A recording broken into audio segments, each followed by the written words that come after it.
अस्सलामुअलैकुम। आज का हमारा टॉपिक है कि इंटरसेप्ट ऑफ द लाइन।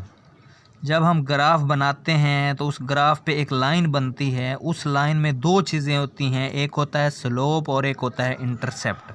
तो आज हमारा टॉपिक भी यही है कि इंटरसेप्ट का क्या मतलब है। जैसे हमने शुरू में पढ़ा था कि y is the function of क्या होता है x। जब हम इसकी इक्वेशन बनाते हैं तो ये a प्लस क्या है, सपोज करें ये b x है। तो अब इसमें इस a को हम क्या बोलते हैं, इंटरसेप्ट है। और यहाँ पे जो b है ये क्या है, ये स्लोप है। तो अब यहाँ पे इंटरसेप्ट का मतलब बता रहा है कि y intercept is the point where the graph cross the x axis. अब ये x एक्सिस है, ये y एक्सिस है, तो ये एक जो लाइन बनी है इस पे इस a पॉइंट को हम क्या बोलते हैं, इंटरसेप्ट बोलते हैं।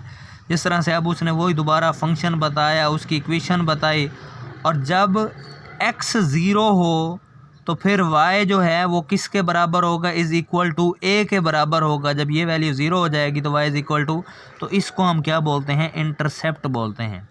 और इसका मतलब ये होता है कि जब इंडिपेंडेंट वेरिएबल ना इफ़ेक्ट कर रहा हो तो y इतना होता है, इसको हम बोलते हैं इंटरसेप्ट। इसी तरह से अगर यहाँ पे हमने क्या किया है, अब इसी तरह से अगर x intercept is the point, अगर x एक्सिस पे उस लाइन पे जो कट होगा उसको हम क्या बोलेंगे, x इंटरसेप्ट बोलेंगे जब graph cross the x axis.